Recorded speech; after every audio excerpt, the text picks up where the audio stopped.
Bago tayo magsimula, shoutout ko lang sila Alo Halam, Mark Jan de los Santos Jr., Joe Marie Naguit, at Angel Pascua ng Saudi Arabia. Sa mga gusto magpa-shoutout, comment lang kayo, tapos iipunin muna natin para isang bagsakan na lang. Yun lang naman po. Simulan na natin.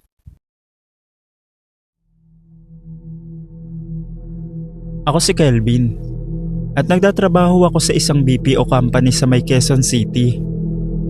Dahil malayo ang bahay ko, nag-decide akong mag-bed space sa isang condo malapit sa trabaho. Tatlo kami magkakasama sa unit, pero magkakaiba kami ng schedule. Kaya madalas, mag-isa lang ako kapag umuwi ng gabi. Noong unang buwan ko doon, wala naman akong napansing kakaiba. Tahimik ang buong floor at mababait naman ang mga kapitbahay. Pero isang gabi, bandang 12:00 na ng madaling araw nang makauwi ako. Habang naglalakad ako sa hallway papunta sa unit namin, may napansin akong batang lalaki na nakatayo malapit sa emergency exit. May 7 o 8 taong gulang siguro. Nakasuot siya ng puting t-shirt at short. Nakayuko lang ito at hindi gumagalaw. Nagtaka ako. Nasaan yung mama mo? Tanong ko. Pero hindi ito sumagot. Bigla ito naglakad papunta sa may dulo ng hallway. Inisip ko na baka anak ng isa sa mga nakatira ron, kaya hindi ko na pinansin. Kinabukasan, ganon ulit. Pagdating ko ng 11:00 ng gabi, nakita ko na naman ang parehong bata sa parehong lugar. Pagkakita sa akin, ay dahan-dahan itong naglakad papunta sa hagdan. Napailing na lang ako. Ano ba namang bata to? Gabing-gabi na, naglalaro pa rin. Sabi ko na lang. Halos 1 linggo ko siyang nakikita gabi-gabi. Hindi ko naman siya kinakatakutan dahil normal naman ang itsura niya. Hanggang sa dumating ang gabing hindi ko na napigilang usisain. Bandang 1:00 na ng madaling araw noon, nakita ko ulit ang bata. Hoy bata! Tawag ko. Naglakad siya papunta sa may emergency stairs. Doon ako sumunod. Habang pababa siya ng hagdan, napansin kong sobrang tahimik. Wala akong marinig na yapak niya kahit malinaw kong nakikitang naglalakad siya. Uy bata, sandali lang. Huminto siya. Nakatalikod siya sa akin. Lumapit pa ako. Bakit ka ba laging nandito? Unti-unti siyang lumingon at doon nanlamig ang buong katawan ko. Wala siyang mga mata. Puro itim ang butas ng kanyang mga mata at may tumutulong maitim na likido na parang dugo. Nakabuka rin ang bibig niya ng sobrang laki na para bang hindi normal na tao. Hindi ako makagalaw. Pagkatapos, ngumiti siya. Doon ako napasigaw. Tumakbo ko paakyat ng hagdan at halos madapa sa pagmamadali. Nang makarating ako sa unit namin, nanginginig akong isinara ang pinto. Nagising ang isa kong kasama. Oh pare, okay ka lang? Pero hindi ko na lang sinabi ang nakita ko dahil baka isipin niya na nababaliw ako. Kinabukasan, tinanong ko ang guard kung may batang nakatira ba sa floor namin. Napatingin lang siya sa akin. Sir, wala pong batang nakatira dyan. At saka bihira na pong may dumadaan sa hallway nyo kapag madaling araw. Hindi ko na ikwento pa ang nakita ko. Ang nakapagtataka lang, mula noong gabing yon, hindi ko na ulit nakita yung batang yon.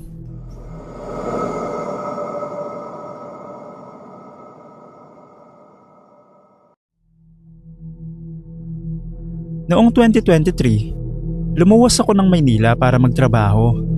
Dahil gusto ko makatipid, nakibed space ako sa isang maliit na apartment kasama ang 3 babae na hindi ko naman kilala. Mababait sila. Maayos naman ang lahat. Pero pagsapit ng ilang araw, may kakaiba akong naranasan. Isang gabi, nagising ako pero hindi ko maigalaw ang katawan ko.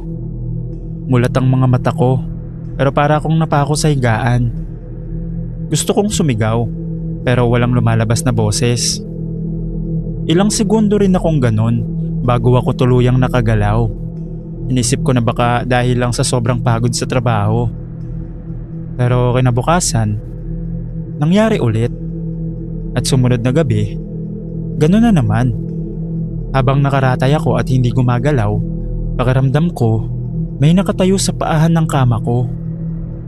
Hindi ko makita ng maayos dahil madilim, pero ramdam na ramdam kong may nakatingin sa akin. Pagkatapos kong makagalaw, agad kong binuksan ang ilaw.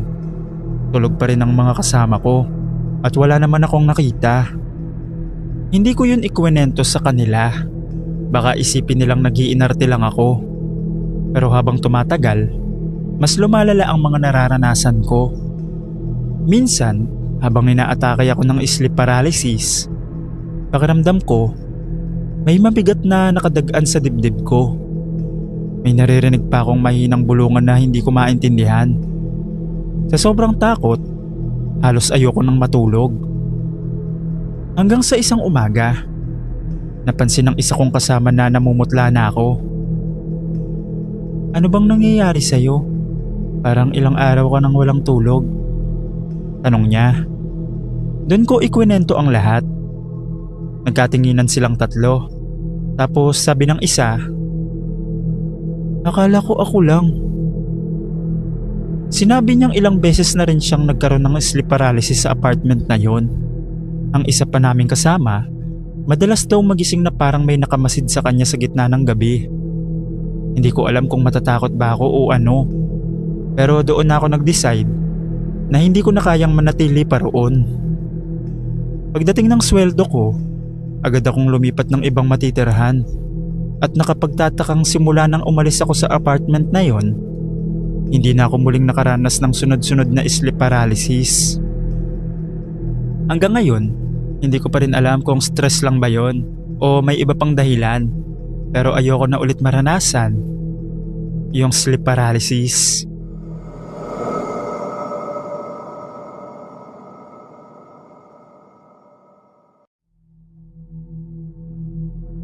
Tawagin niyo na lang ako sa pangalang Gerson, isang college student na nag-aaral sa Quezon City. Noong mga panahong yon, naghahanap ako ng matutuluyan na murang apartment o bed space. Sa tulong ng isang kakilala, nakahanap ako ng bed space sa isang lumang apartment. 4 kaming magkakasama sa isang kwarto. Maayos naman sila, tahimik at bihira mag-usap. Akala ko, mga seryosong estudyante lang o kaya mga taong pagod sa trabaho kaya hindi masyadong palakibo. Pero napansin ko tuwing madaling araw, minsan 2:00 o 3:00, nagigising ako dahil may naririnig akong mga bulungan. Noong una, inisip kong nagkukwentuhan lang sila o baka nanonood ng video sa cellphone. Hanggang sa isang madaling araw, nagising ako dahil parang may naaamoy akong kandilang natutunaw. Pagdilat ko, mahina lang ang ilaw sa kwarto pero may liwanag na nanggagaling sa sala. Dahan-dahan akong bumangon at sumilip.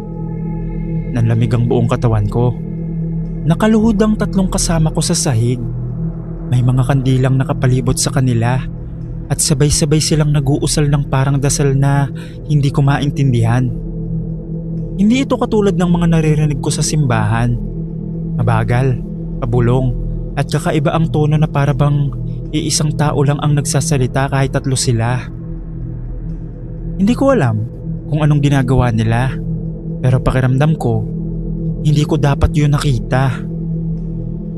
Agad akong bumalik sa higaan at nagtalokbong ng kumot. Naririnig ko pa rin ang mahihinang pagbigkas nila. Gusto kong tumakbo palabas pero natatakot akong malaman nilang gising ako. Nagpanggap akong natutulog kahit halos marinig ko ang tibok ng puso ko sa sobrang takot. Hindi na ako nakatulog hanggang mag-umaga. Pagsikat ng araw, wala sila sa apartment. Hindi ko alam kung saan sila pumunta. Pero agad kong kinuha ang mga gamit ko. Isiniksik ko sa bag ang mga libro at damit ko at umalis nang hindi nagpapaalam. Tinawagan ko ang may-ari ng apartment para sabihing hindi na ako babalik. Nang tanungin niya ako kung bakit, hindi ko na sinabi ang dahilan ko. Hanggang ngayon, hindi ko alam kung ano talaga ang ginagawa ng mga dati kong kasama. Pero isang bagay ang sigurado ko. Kung hindi ako nagkunwaring tulog nung gabing yun, hindi ko alam kung ano nang nangyari sa akin.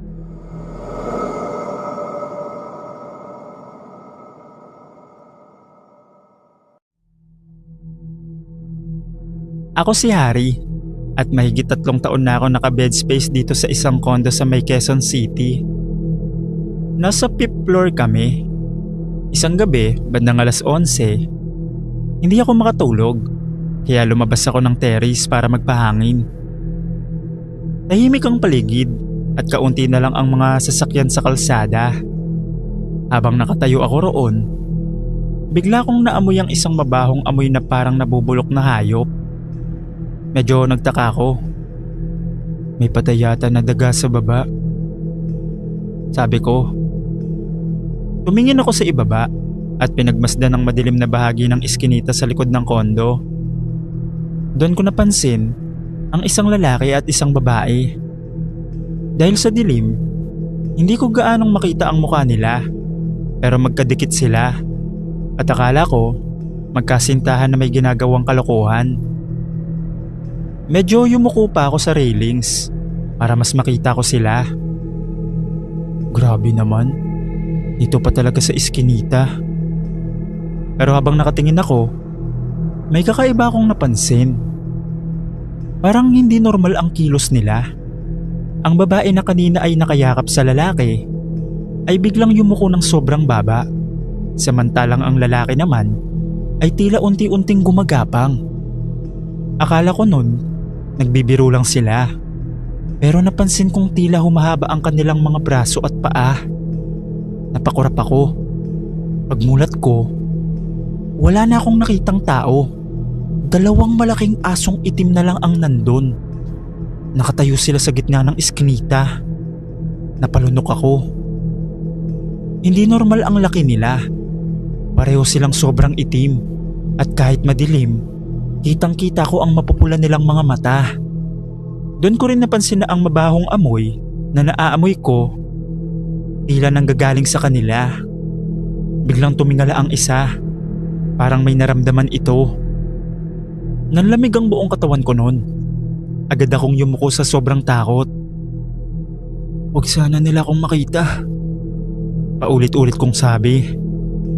Mabilis akong pumasok sa loob ng unit at ginising ang isa kong kasama. Pre, bilis! May kakaiba sa baba. Inis siyang bumangon. Ano ba yan, Hari? Alas 11 na. Hinila ko siya papunta sa terrace at itinuro ang iskinita. Pero wala na. Tahimik na ulit ang lugar. Pre, wala naman eh. Lutang ka lang yata. Matulog ka na. Sabi niya sabay balik sa higaan. Hindi na ako nakipagtalo, pero halos hindi ako nakatulog ng gabing yon. Lumipas ang mga araw at hindi ko na muling nakita ang 2 asong yun. Hanggang ngayon, nandito pa rin ako sa kondo. Pero hindi ko makakalimutan ang nakita kong yun.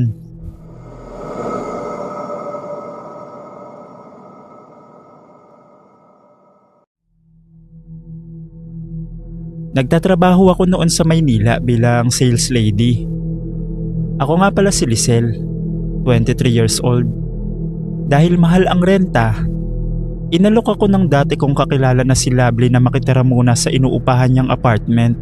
May isa pa siyang kasama roon, kaya 3 kami sa maliit na unit. Noong una, maayos naman ang lahat. Magkakatabi pa kaming matulog sa iisang kwarto. Sabi ni Lovely, huwag ko raw alalahanin ng bayad dahil kaibigan naman daw niya ako. Pero pagdating ng 2nd linggo, may napansin ako na kakaiba. Tuwing madaling araw, bandang alas 3, parang may mahina akong naririnig na umiiyak. Akala ko noong una, isa lang sa kanila ang umiiyak habang natutulog. Isang gabi, nagising ako dahil sa tunog na yon. Mahina lang, parang babae na humihikbi. Dahan-dahan akong bumangon natahimik bigla yung kwarto. Si Lovely at isa pa naming kasama ay parehong mahimbing na ang tulog. Pero malinaw na malinaw ang pag-iyak. Galing ito sa may kusina. Kinabahan ako pero sinilip ko pa rin. Paglabas ko ng kwarto, madilim ang sala at kusina. Tanging ilaw lang mula sa poste sa labas ang pumapasok sa bintana. Huminto ang pag-iyak. Akala ko na malikmata lang ako kaya bumalik ako sa higaan. Pero pagkapikit ko pa lang, may narinig naman akong mahinang yabag. Parang may naglalakad na nakapaa. Pagdilat ko, nakita kong nakaupo si Lovely sa kama niya. Lovely? Hindi siya sumagot. Nakatungo lang siya.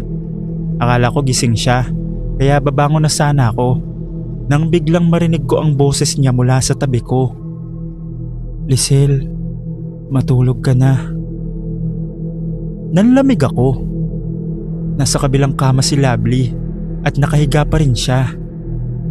Unti-unti kong ibinalik ang tingin ko sa nakaupong babae. Hindi pala si Lovely. Mahaba ang buhok nito, nakasuot ng puting damit at nakatungo lang.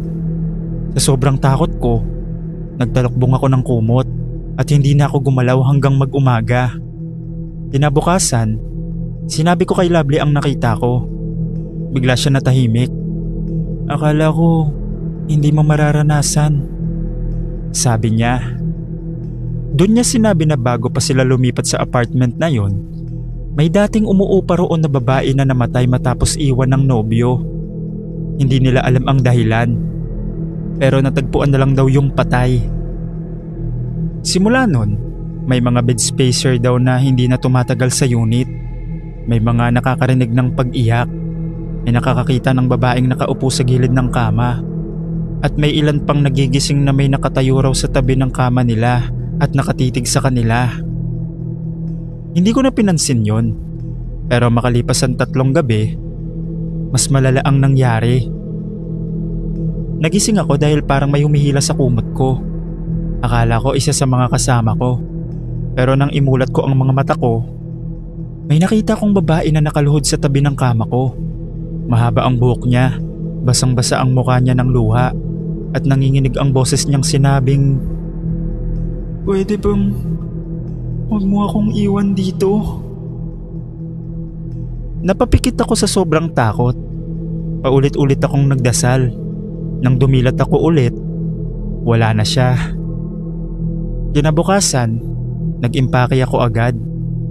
Pinigilan pa ako ni Lovely noon, pero sabi ko, kahit makitira pa ako sa boarding house na mas mahal, hindi na ako ulit matutulog sa apartment niya. Nagpasalamat pa rin naman ako dahil tinanggap niya ako. Pero hindi na ako nagpapigil na umalis. Yun lang naman po yung kwento ko. At hindi ko makakalimutan yung karanasan kong yun.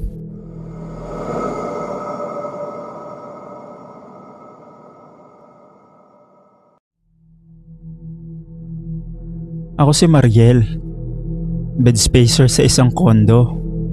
Isang gabi, bandang 10:00 na, naisipan kong bumaba para bumili ng makakain sa convenience store. Tahimik na yung paligid nun at karamihan sa mga kasama ko sa unit, tulog na. Paglabas ko ng unit, dumiretso ako sa elevator. Nang bumukas ito, may nauna ng isang matandang babae sa loob. Nakasuot siya ng lumang damit at tahimik lang siyang nakatayo sa sulok. Hindi ko na siya pinansin at pinindot ko ang ground floor. Habang pababa kami, sobrang tahimik ng buong elevator. Wala man lang tunog ng cellphone o kahit anong ingay. Maya-maya, biglang namatay ang ilaw. Napatigil ako at inisip na baka nawalan lang ng kuryente. Kinabahan ako noon. Ilang segundo rin akong nakatayo sa dilim. Kinakabahan na ako, pero pinilit kong kumalma. Pagkatapos ng ilang segundo, bumalik yung ilaw. Agad akong napatingin sa tabi ko. Nanlamig ang buong katawan ko. Wala na ang matandang babae. Ako na lang mag-isa sa loob ng elevator. Napaatras ako at paulit-ulit na tumingin sa paligid. Imposibleng nakalabas siya dahil hindi naman huminto ang elevator at walang bumukas na pinto habang madilim. Hindi ko maipaliwanag ang takot na naramdaman ko noon. Pagkabukas ng pinto sa ground floor, halos patakbo akong lumabas. Nanginginig pa ang mga kamay ko habang bumibili ng pagkain sa convenience store. Pilit kong kinumbinsi ang sarili ko na baka namalikmata lang ako. Pagkatapos kong mamili, hindi na ako nag-elevator pabalik. Tiniis ko na lang maglakad sa hagdanan kasi baka makita ko na naman siya. Yun lang naman po yung kwento ko. Pasensya na kung medyo maiksi, pero sana mapasama. Salamat.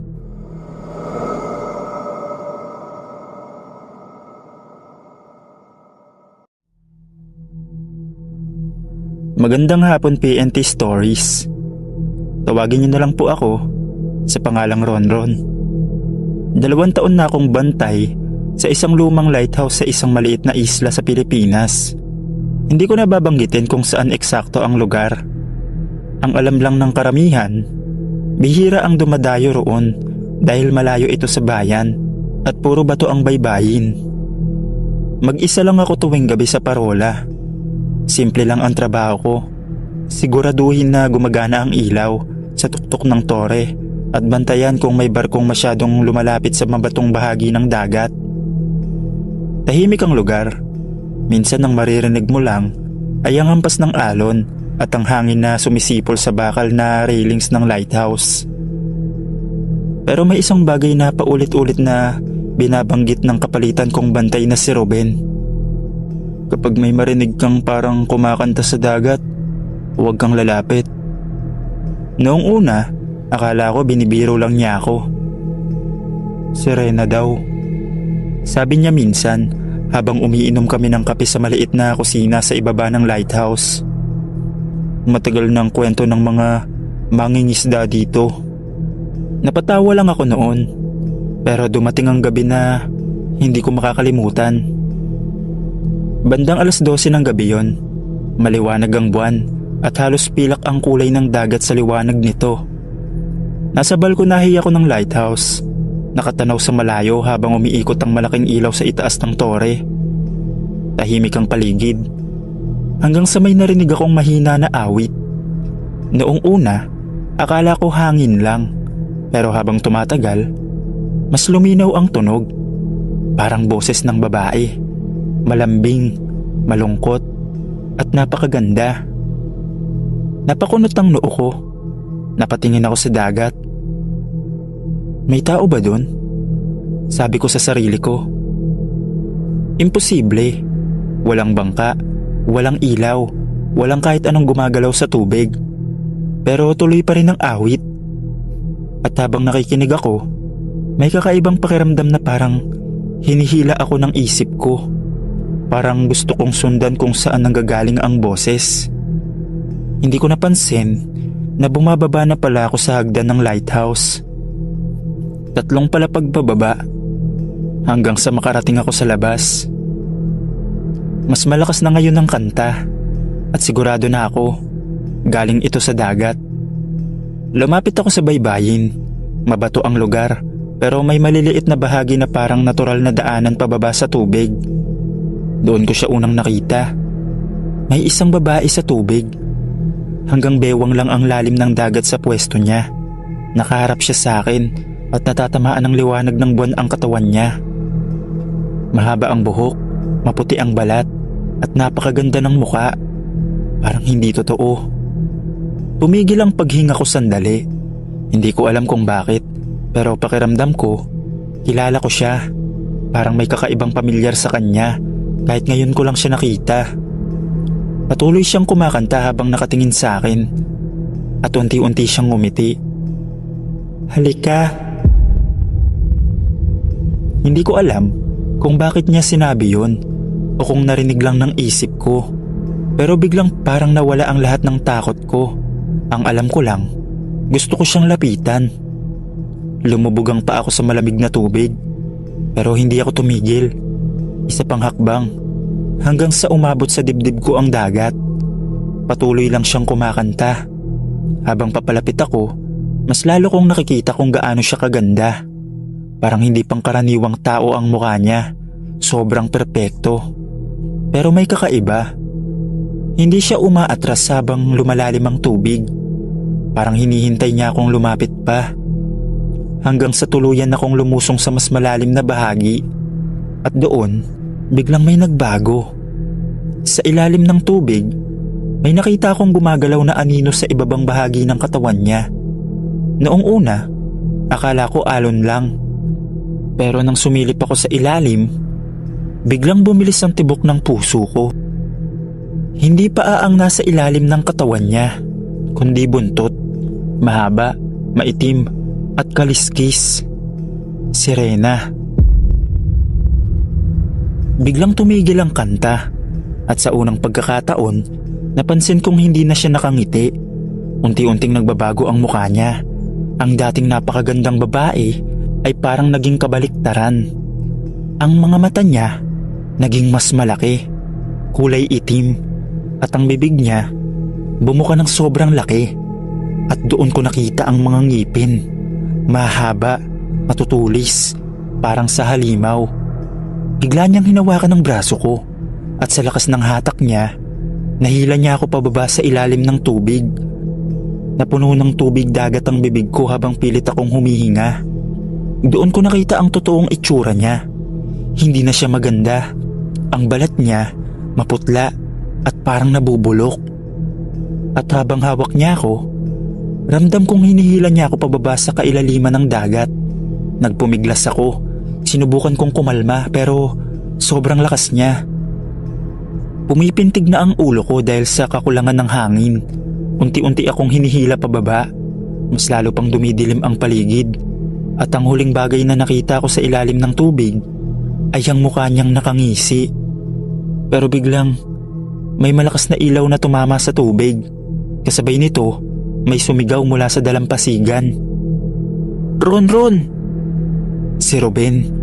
Dumating na ang kapalitan kong bantay. At sa sandaling yon, may malakas na kamay na humila sa akin paahon. Pero ramdam ko pa rin, may isang bagay sa ilalim ng tubig na ayaw akong pakawalan. Halos mawalan na ako ng ulirat sa ilalim ng tubig. Ramdam ko ang malamig na tubig na pumapasok sa ilong at bibig ko habang pilit akong hinihila pababa ng nilalang na yun. Mahigpit ang kapit niya sa braso ko. At sa ilalim ng tubig, kitang-kita ko ang mukha niya. Sa gitna ng paglabo ng paningin ko, may nakita akong anino na lumusong sa tubig mula sa dalampasigan. Maya-maya lang ay may kamay na humatak sa balikat ko at malakas akong hinila pataas. Si Ruben.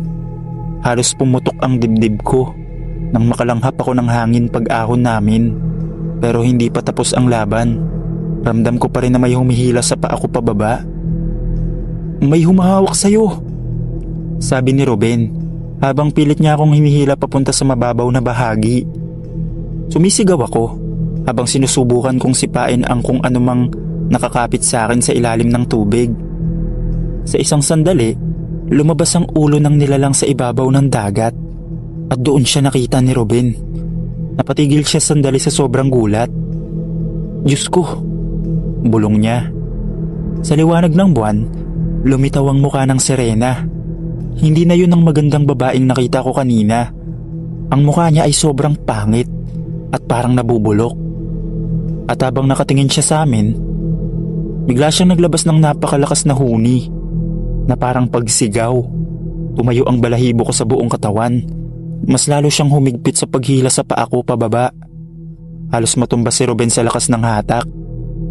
"Bitawan mo siya," sabi ni Ruben habang hinahampas ang tubig gamit ang kahoy na dala niya mula sa dalampasigan. Sa isang malakas na palo, tinamaan niya ang ulo ng nilalang. Biglang binatawan ng sirena ang paa ko. Kasabay nito, mabilis siyang sumisid pabalik sa ilalim ng dagat. Nag-iwan lang siya ng umiikot na alon. Hindi na kami nag-aksaya ng oras. Halos kalad ka rin na ako ni Ruben, paalis ng tubig hanggang sa makarating kami sa mabatong dalampasigan. Nakahiga ako sa lupa habang hinihingal. Pakiramdam ko, lalabas ang puso ko sa dibdib. "Anong ginawa mo dun?" Tanong ni Ruben. Hindi ako agad nakasagot. Nakatitig lang ako sa dagat. Tahimik na ulit ito. Parang wala nangyari. Pero alam ko kung ano yung nakita ko. At alam ko kung ano ang muntik nang mangyari sa akin. May kumakanta. Sinundan ko lang. Mahina kong sabi. Hindi na ako pinatapos ni Ruben. Sabi ko sa'yo, huwag kang lalapit kapag may narinig kang kanta. Hindi na ako natulog ng gabing yon. Umupo lang kami ni Ruben sa loob ng lighthouse habang hinihintay ang pagsikat ng araw. Minsan, napapatingin ako sa bintana papunta sa dagat. Pakiramdam ko, may nakatingin pabalik mula sa dilim. At sa isang sandali, habang papalapit na ang umaga, parang may narinig akong mahina na awit na galing sa malayo. Parehong napatingin kami ni Ruben sa isa't isa. Hindi na kami nagsalita. Pagkatapos ng insidenteng yon, hindi na ako bumalik sa trabaho. Nag-resign ako bilang bantay ng lighthouse makalipas ang ilang araw. Hindi ko na kayang manatili sa lugar na yon tuwing gabi.